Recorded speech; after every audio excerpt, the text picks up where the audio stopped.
மிக்க இந்த நிகழ்வை தொடர்ந்து இது போன்ற நிகழ்வுகளை ஒருங்கிணைத்துக் கொண்டிருக்கிற பண்டிதர் அயோத்திதாசர் வாசகர் வட்டம் நாம் தமிழ்நாடு பழைய பிறவிலே 17 ஆண்டுகளுக்கு மேலாக பயணித்திருந்தாலும் சமீப காலத்திலே நம்மால் சில வேலைகளை செய்ய முடியவில்லை. ஒரு அரங்கு நிகழ்ச்சி நடத்துவது மரியாதைக்குரிய அண்ணன் நீலமுடி அவர்கள் வந்திருக்கிறார். அவர்கள் நலம் எழுச்சியாக தொடர்ந்து ஓடிக்கொண்டே இருக்கிறார். ஆனால் வாசகர் வட்டம் நடத்துவது என்பது மிக நுட்பமான ஒரு செயல். அதிலேயும் இவர்கள் இதோடு பல கூட்டங்களுக்கு அழைத்திருக்கிறார்கள். 2வது ஆண்டு மறைந்த மாவீரன் அண்ணன் ஆம்ஸ்ட்ராங்குடைய நினைவுகளை நடத்தினோம். அதன் பிறகு இன்றைக்கு மிக சிக்கலான ஒரு விடயம் குறித்து இந்த பகுதியிலே பேசுவதற்கு கலந்தாலோசிப்பதற்கு நம்மை அழைத்திருக்கிறார்கள். இது ஒரு நுட்பமாக இது போன்ற அமைப்புகளை நம்மை போன்ற ஆர்வலர்கள் அமைப்பாளர்கள் வளர்த்தோட வேண்டிய அவசியத்தின் தேவையும் வாழ்ந்துள்ளோம். இவர்களை வாழ்த்துவதற்கு தமிழ்நாடு பழைய சார்பிலே நாம் பெருமகிழ்ச்சி அடைகிறோம். இந்த நிகழ்வில் கலந்து கொண்டு பேசியிருக்கிற எனக்கு முன்பு பேசிய சிறப்புரையாளர்களே, எனக்கு முன்பு பேசவிருக்கிற மரியாதைக்குரிய அண்ணன் இந்த மண்ணின் மைந்தா தெல்சா மாவீரன் அண்ணன் புரட்சியாளர் அவர்களே, அடுத்து பேசவிருக்கிற இடஒதுக்கீட்டுடைய சிக்கலை அறிவுபூர்வமாக தொடர்ந்து அணுகி கொண்டிருக்கிற எவ்வொரு பழைய தொடர்ந்து 15 ஆண்டுகளுக்கு மேலாக பயணித்துக் கொண்டிருக்கிற அறிவு ஆசான் எங்களுடைய ஐயா பேராசிரியர் கதிரவன் மறையனார் அவர்களே, அண்ணன் சமூகத்தின் மூத்த வழிகாட்டி அண்ணன் தாரா மறையனார் அவர்களே மற்றும் இங்கு வெளியிட்டிருக்கிற அத்தனை பேருக்குடைய பணிவான வணக்கத்தை நான் உரித்தாக்கிக் கொள்கிறேன். எங்களுடைய தலைவர் ஐயா சீசா சாமுவேல் மறையனார் அவர்கள் காட்சிக்கு எளியவர், ஆனால் அறிவு மிகுந்தவர், நுட்பத்துக்கு சொந்தக்காரர். அவரை முதலில் நான் பார்க்கிற போது மிக மிக எளிமையான நபர், ஆனால் மிக மிக கூர்மையான நபர். ஐயா சீசா எப்படி விண்ணிலே மண்ணிலே நின்று கொண்டு ஒருவன் எனக்கு ஆகாயம் தெரியாது என்று ஒருவன் சொல்வான் என்றால் அது எப்படி நகைப்புக்குரியதாக இருக்குமோ அப்படித்தான் பறையராக பிறந்த ஒருவன், பறையர் அரசியல் பயணித்த ஒருவன் ஐயா சீசா சாமுவேல் பறையர் எனக்கு தெரியாது என்று சொன்னால் அது பொய். எனது தலைவனை சந்திக்காமல் எவனும் கூறவே முடியாது. ஒரே ஒரு சம்பவத்தை மட்டும் அந்த விஷயத்தோடு அது ஒரு சின்ன சம்பவம் சொல்லிடுறேன். Seesaw Samuel Paraiyar Madurai American கல்லூரியிலே என்ன படித்தவர், பன்மொழி புலமை கொண்டவர், ஆங்கிலத்தை சரளமாக பேசக்கூடிய ஆற்றல் கொண்டவர். அப்படிப்பட்ட சீசா சாமுவேல் பறையர் அவர்கள் இங்கே தென்மண்டலத்திலே அவருடைய பகுதி சொந்த ஊர் ராஜபாளையம்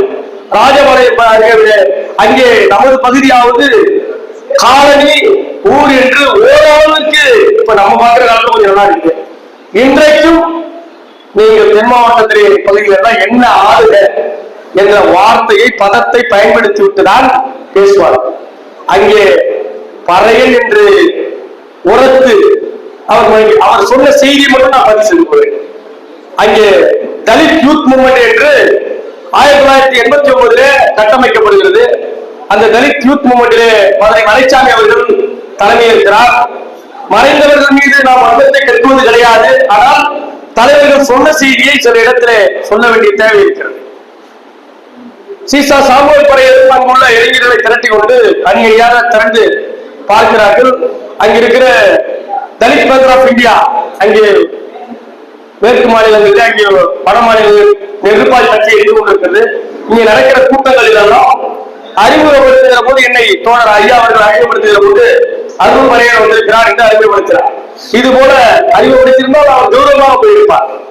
இவர்தான் சாமுவேல் அவர்கள் கக்கனுடைய உறவினர். இவர் கக்கனுடைய உறவினர் என்று பல முறை பல கூட்டங்களை அறிமுகப்படுத்தியிருக்கிறார். சாமுவேல் பறையர் நான் ஏற்கனவே தெரிவித்தது போல அவர் நுட்பமான அறிவிப்பு சொந்தக்காரர். அடுத்த முறை அவரை அழைத்த போது அந்த நானாவதுக்கெல்லாம் தெரியும் அவர் எவ்வளவு கோபத்துக்கு சொந்தக்காரர் என்று.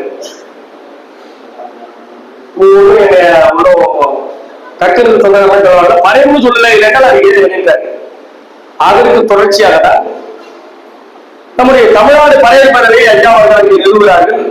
தமிழ்நாடு பறையர் பேரவை தமிழ்நாடு முழுவதும் அங்கே பகுதியெல்லாம் கொடிகட்டி பறக்கப்படுகிறது. நம்முடைய எழுச்சி தமிழுடைய அந்த வரையிலிருந்து திருமாவளவன் அங்கே செல்கிற போது மதுரையில பறையர் பேரவையினுடைய நீளம் வெள்ளை கொடிதான் நீளம் சிவப்பாக மாறுகிறது. முடக்கத்தான் பாண்டியிலிருந்து இன்றைக்கு இருக்கிற எத்தனையோ மாநில பொறுப்பாளர்கள் நம்முடைய ஐயா சாமுவேல் அவர்களுடைய பயிற்சி பெற்றவர்கள் என்பது வரலாற்று உண்மை. இத்தோடு எங்களுடைய நான் பறையர் பேரவை செய்தி நிப்பாட்டிடுறேன். இது போன போயிட்டே இருக்கோம். உள்ளிட சிக்கல் வருகிற போது சாமுவேல் பறையர் அவர்கள், சாமுவேல் பறையர் 2 தளத்திலும் அரசியல் செய்யக்கூடிய ஆற்றல் மிக்கவர். சாமுவேல் பறையர் சாமானிய மக்களோடு பயணிப்பார். அங்கே கண்ணகி நகரத்தில் சென்னையில் ஒரு பகுதி உண்டு. ஐயா மறைந்து போகிற வரை அங்கே கண்ணகி நகரிலே சாமுவேல் பறையர் கூடிய தவிர எந்த கொடியுமே கிடையாது. நாங்கள் தான் சென்று அங்கே 18 அவருடைய நினைவுக்கு பிறகு பேராசிரியர் அங்கு உள்ள தோழர்களை அழைத்து கொண்டு நாங்கள் நினைவு நடக்கிறோம். இன்றைக்கும் அவர் சிஎஸ்ஐ கிறிஸ்தவர். சிஎஸ்ஐ கிறிஸ்தவராக இருந்தாலும் கூட தன்னை கிறிஸ்தவராக ஒருபோதும் அடையாளம் மாட்டிக் கொண்டிருக்கிறார். அவர் சிஎஸ்ஐ கிறிஸ்தவர் என்கிற வகையில அவருக்கு இந்த சுனாமி குடியிருப்பு சுனாமியில என்ன நடக்கிறது? சுனாமியில கோடிக்கணக்கில் ஃபண்ட் வருது. எல்லாம் கிறிஸ்தவ மிஷனரிகள் கொண்டு கொடுக்குறான். என்ன கொடுக்குறான்? மீனவர்களுக்கு கொண்டு கொடுத்துக்கிட்டே இருக்கிறான். சாமுவேல் பறையர் அவர்களுக்கு நுட்பமாக ஒன்றை ஒரு பட்டியலை தயார் செய்து அந்த செங்கல்பட்டு சென்னை சுற்றி இருக்கிற பிழைப்புக்காக வருகிறவர்கள் அந்த கடற்கரை ஓரமான பகுதியில வாடகைக்கு அமர்கிறார்கள். ஆனால் உண்மையிலே அந்த வீட்டுக்கு சொந்தக்காரர்கள் வெளியேறுகிறார். பணம் உள்ள அவருக்கே போச்சு. அதை எதிர்த்து சாமுவேல் பறையர்கள் மிகப்பெரிய ஒரு ரெபல், மிகப்பெரிய ஒரு புரட்சியை சொல்றார். சுனாமி புரட்சிக்காரர் என்று ஆங்கிலேயருக்கு அவரை பற்றி செய்தி வருகிறது. அதுல பிறகு அந்த சிஎஸ்ஐ 5000 வீட்டை ஒதுக்குறான். 5000 வீட்டை ஒதுக்கி சாமுவேல் பறையர் யாருக்கு கொடுத்து கேட்ட 5000 வீட்டுல யாரெல்லாம் தன்னை பறையர் என்று கை தூக்கினாரோ அத்தனை பேருக்கு விடுச்சை கொடுத்த சாமுவேல் பறையர் தனக்கு ஒரு விடு வச்சுக்கிறார். அவருடைய தியாகி எங்களை எல்லாம் சுரண்டி விட்டு போயிட்டார். வேற எந்த அமைப்புக்கு போக முடியல. பேராசிரியர் நினைத்திருந்தால் நாம் நினைத்திருந்தால் இருவரும் பைக்கடி மாட்டார்களாக எங்கேயோ போய் எப்படி போயிருக்கலாம். எங்களை சுரண்டி விட்டு சென்று விட்ட தலைவனுக்கு ஒரு வீர வழக்கத்தை தெரிவித்து இந்த இடஒதுக்கீட்டு சிக்கல் வருகிற போது சென்னை உயர் நீதிமன்றத்தில் முதல் வழக்கை தாக்கல் செய்ய வேண்டும் என்று பேராசிரியர் உள்ளிட்ட சென்னை அங்கிருக்கிற மற்றொன்றைக்கு அடுத்த தடுக்க வந்தார். சாமுவேல் பறையர் அங்கிருக்கிற செக்ரட்டரி சென்னை, நாம் நல்லா விழிப்பா தெரிஞ்சுங்க. இந்த பறையர் அரசியல் இன்றைக்கு உயிர் போடும் துடிப்போடும் தமிழகம் முழுவதும் இயங்கி கொண்டிருக்கிறது சொன்னால் நாம இயக்கலாம் நினைச்சிட்டு இருக்காருங்க. சென்னையில இருக்கக்கூடிய பாலா மாதிகா, மாலா என்றால் பறையர், மாதிகா என்றால் சக்கிலியர்கள். அந்த மாலா பறையர்கள் அங்கே குடியேறினார்கள், அணியர்களே குடியேறினார்கள். மாலா பறையர்கள் தான் இன்றைக்கு சென்னையில மிகப்பெரிய பணியில இருக்கிறார்கள். அவன் தமிழையும் பேசுவான், தெலுங்கையும் பேசுவான், கன்னடத்திலையும் பேசுவான். ஆனால் அந்த பறையடிசத்தை உருவாக்கியவர்கள் அந்த மாணவ பறையர்கள் யாராக செக்ரட்டரியில எவ்வளவு பெரிய பணியில் இருக்கிறாங்க என்பதை மிக எளிமையா தெரிஞ்சு சாமுவேல் பறையர் ஒரு மிகப்பெரிய ஒரு சிக்கல் வருது. அந்த சிக்கல் வருகிற போது அந்த அலைபேசியை நான் செய்கிறேன், ஏன் அவங்க பேசு அப்படின்னு சொல்றாரு. யார் யார் கேட்கிறான்? அவர் தான் தீர்த்தன் ஐஏஎஸ். நான் அவர் பார்த்தது கிடையாது. தீர்த்தன் ஐஏஎஸ் அவங்க ஒரு செய்தி குறித்து பேசுகிற போது அவர் என்னிடம் கேட்கிறார், ஐயா எப்படி இருக்கிறார்கள்? அது உண்டு. இந்த எழுதுவதற்காக பேராசிரியர் அவர்களும் அணுகி இது போல ஒரு பெரிய அந்த பேராசிரியர் பேராசிரியர் அம்சா அவர்கள் இது போன்ற பெரிய நம்முடைய பழைய டீமே நம்ம ஆர்கனைஸ் ஐயா தலைமையை நாங்க எல்லாம் ஒருங்கிணைச்சோம். நாங்க மாணவராக பேராசிரியர் சாமி, டாக்டர் சாமியை நாம் நினைவு கூற வேண்டும்.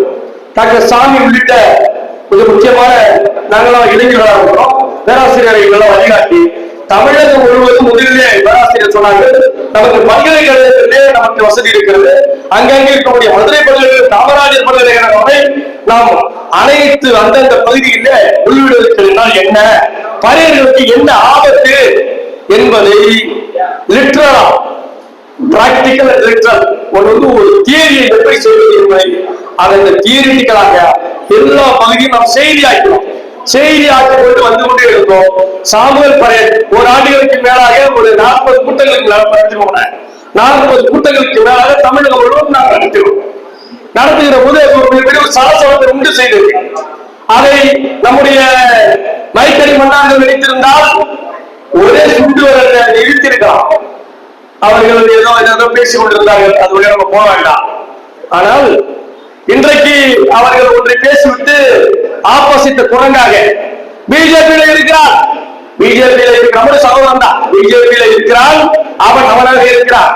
அம்பேத்கர் தெரியாது, பெரியார் தெரியாது, இரட்டமலை தெரியாது, என்னங்க இந்த பெற்ற சமூக போராளிகளை பற்றி தெரியாது. எங்களுக்கு வேலை மட்டும் வேணும். ஒரு குறிப்பு போயிட்டு இருக்கான். சந்தையை பார்த்து கொண்டிருக்கிறோம். பறையர் ஒருவர் மட்டும்தான் பறையர் அடையாளத்தை விடுத்து பறையர் என்று சொல்லி வெட்கப்பட்டுக் கொண்டிருக்கிறோம். ஏதோ புதிதாக ஆட்சியை கண்டுபிடித்தது போல இங்கே மாயை காட்டுகிறார்கள். ஒற்றை வரியில தோழர்கள் வரவும், தோழர்கள் கிடையாது, தம்பிகள் அனைவரும் வரவும். இப்படிக்கு டிஎம் தான் படிக்கிறது கிடையாது. டிஎம் 2000 பேர் தருவோம். திறந்தானா இல்லையா? திறந்தானா இல்லையா? இங்க 440 ஏக்கரை சாமானிய மக்களுக்கு பிரித்து கொடுத்த ஒரு ரிட்டையர்ட் ஆசிரியர் நீ செத்து போயிட்டாரு. அது வேற விஷயம். அவர் மீது சில வதந்தி கிடைக்காம சமூகத்தில் எல்லா பக்கமும் வேலை செய்யறவனுக்கு ஒரு பின் நல்லது ஒரு கெட்டவன் செத்தவனுக்கு பேசுறோம்ல. ஆக இது பறையர் என்பது ஒரு பெரிய அறிவுக்குடி. அவர் பறையர் பேசவில்லை என்றால் பறையரை பற்றி யாரும் பேச மாட்டார்கள். பூனை கண்ணை மூடி விட்டால் மூலம் இருந்து விடும். நான் தான் இந்த சமூகத்தை சுமக்கிறேன் என்று நீங்கள் நினைத்தால் உங்களை ஒரு பைத்தியத்தான் யாரும் இருக்க முடியாது. அயோத்திதாசர் பிறந்த சாதி, அயோத்திதாசர் பிறந்த சாதி இது. சட்டமலை சீனிவாசர் பிறந்த சாதி இது. டிஎம் உமர் ஃபாரூக் பிறந்த சாதி இது. ஐயா சாமி சகஜானந்தா இன்றைக்கு விவரம் தெரியாத முட்டாய் கொடுத்துட்டு இருக்காங்க. வருத்தமா இருக்கு. 28% இடஒதுக்கீட்டை சிந்தை பிடித்து பாருங்க. மீனாட்சி பல்கலைக்கழகம் மட்டும் ஒரு பல்கலைக்கழகம். நம்ம ஐயா நம்முடைய ஒப்பாட்டல் பல்கலைக்கழகத்தை சொந்தமாக நிர்மாணிப்பதற்கு திட்டமிடுகிறார். அவன் அங்கிருந்து செட்டர் வந்து கெஞ்சி கால நான் நடத்திக்கிறேன். சரி நடத்திக்க. 28% என் மக்களுக்கு இடம் கொடுத்துருவோம், வேலை கொடுக்கணும், படிப்பு கொடுத்துருவோம் என்று கவர்மெண்ட்டுக்கு முன்னாடியே இடஒதுக்கீட்ட எழுதி வாங்க செட்டாட்ட அண்ணாமலை கவர்மெண்ட் ஆகி முட்டாடிக்கிறான். 28% இடஒதுக்கீடு போயிட்டா 4 மாவட்டங்கள்ல பேண்ட் சட்டை போட வைத்தவர் யாருங்க? நம்முடைய சாமி சகஜானந்தா. ஒருத்தரும் வர படிக்கிறது படிக்கிறதோடு கேட்குது. தோழர்களே, அன்புக்குரிய உறவுகளே, நாம் கூட்டம் குறைவாக இருக்கிறோம், ஆட்கள் எண்ணிக்கை குறைவாக இருக்கிறோம், சொற்பமாக இருக்கிறோம் என்பது விஷயம் அல்ல. இது ஒரு காற்றாற்று வெள்ளம் கூட செய்தி சென்று கொண்டே இருக்கும். இன்றைக்கு இடஒதுக்கீட்டுல இடஒதுக்கீடா யாருக்கு கொடுக்கிறா என்று நீ மீசையை முடிக்கிருந்தால் அந்த நாய் மூளை விட்டு இருக்குமா? கொடுக்கல. நீ தேவையில்லாத பிரச்சனை. அம்பேத்கர் மீது நமக்கு பெரிய அது ஒரு புறம் இருந்தாலும் கூட பறையர் பாதுகாப்பை சிலர் தவறிவிட்டார்கள் என்பதுதான் முக்கியம். 30,000 ஓட்டுங்க சீர்காழியா? கேபிஎஸ் பணிக்கு நீ காங்கிரஸ்ல 30,000 ஓட்டு போட்டா, நீ ஜெனரல் கட்சிக்கு போற 30,000 ஓட்டு. ஆக மிகப்பெரிய ஓட்டு வங்கியை உற்பத்தி செய்து வைத்திருந்த சாதி பறையர்கள். பறையர்களுக்கு அறிவுள்ள பறையர்கள் தலைவர்கள் சும்மா போய் சொல்லிட்டாங்க.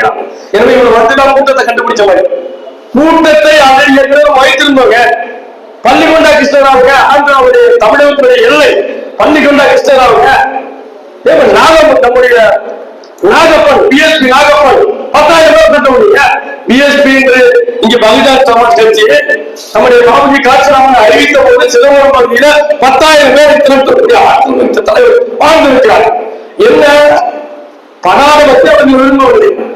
நீங்கள் செய்கிற கால அரசியலை அவர்கள் செய்ய தெரியவில்லை. ஏழை மக்களோடு பயணிக்கிறார் நமக்கு எதற்கு என்றவர்கள் இருந்து விட்டார்கள். ஆனால் அதனால்தான் அவர்கள் பேசப்பட்டுக் கொண்டிருக்கிறார்கள். துரோகிகள் வாழும் பேசப்படுவதும் துரோகிகள், மறைந்தவர்களும் பேசப்படுவதும் தியாகிகள். அது பறையர் சமூகத்திலே தொடர்ந்து தியாகிகளும் துரோகிகளும் மாறி மாறி வந்து கொண்டே இருக்கிறார்கள். ஒன்று உச்சம் வருகிற போது ஒன்று தெரியாமல் போகிறது. ஆக மீண்டும் இங்கே போராளிகள் உச்சம் பெற வேண்டும். உள்ளிடுவது என்பது மிக ஆபத்தானது. எனக்கு முன்பு பேசியவர்கள் மிக தெளிவாக சொன்னார்கள். அரங்கத்தை நாம் மாற்றி மாற்றி கட்டமைக்க வேண்டிய தேவை இருக்கிறது.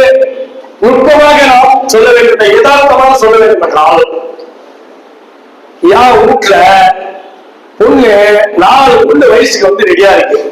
நாளைக்கு ஒரு பொண்ணு 26 வயசாவது முடிக்க போறாங்க. என் பொண்ணுக்கு 26 வயசாவது, 23 ஆகுது, கடை பெரிய பொண்ணுக்கு 29 ஆகுது. மாப்பிள்ளை கஞ்சா நாளைக்கே கொடுத்துடலாம். பொண்ணு 3 வயசுதான் ஆகுது. அந்த 3 வயசு பொண்ணுக்கு மாப்பிள்ளை வராங்கடா. சரி, இந்த 3 வயசு பொண்ணுக்கு மாப்பிள்ளை இல்லைன்னா தொடர்ந்து என் வீட்டு பொண்ணுல கொண்டு வருவோம். அதெல்லாம் பாப்பாண்ட கொண்டு போறான். அடுத்த தெருவுக்கு மாப்பிள்ளை தட்டு போறான். ஏற்கனவே நாங்க முதல்கஞ்சா வாழ்ந்துட்டு இருக்கோம். நீ இதுவரைக்கும் கொடுத்துக்கிட்டு 6.5 தான் நிறைவேற்றிருக்க. இதுவரைக்கும் எந்த வைக்கடி பண்ணாலும் அது நம்ம பேசவில்லை. 6% இடஒதுக்கீடு மட்டும் நிறைவேற்றிருக்கிறது தொண்டைகிழியாக பெற்றவில்லை. இவர்கள் என்ன நினைத்துக் கொண்டிருக்கிறார்கள்? சாமானிய மக்கள் தானே படிச்சவன் வேலைக்கு போனா இடஒதுக்கீடு பத்தி பேசிக்கிட்டோம். நான் என்ன அடுத்தது நீங்க போறேன். எங்களுக்கு வயது 40, 20 வயசானவங்க வேலைக்கு போவான். அவனை சும்மாக்கு வழக்கு வாங்கி கொடுக்கிறது, குண்டால் அடிக்கிறது தனியா இருக்கட்டும். அதுவும் வேண்டும், இது வேண்டும். ஆக அரசியல் படுத்த வேண்டிய தேவை இருக்கிறது. சும்மா நதியை கத்திக்கிட்டு இருக்கிற கும்பலாக நம்ம வார்த்தை எடுத்து விட்டார்கள் என்று வருத்தத்தோடு பதிவு செய்து தமிழ்நாடு படையற்படவை மீண்டும் இங்கே உருவரும் என்பதை தெரிவித்துக் கொண்டு பெருநெருப்பாக வேலை செய்ய வேண்டிய பேரவை இன்றைக்கு நீர்மூடிய நெருப்பாக இருக்கிறது. நெருப்பு இருக்கிறது என்று மகையவில்லை என்று சொல்லி வாய்ப்புக்கு நன்றி சொல்கிறேன். நன்றி.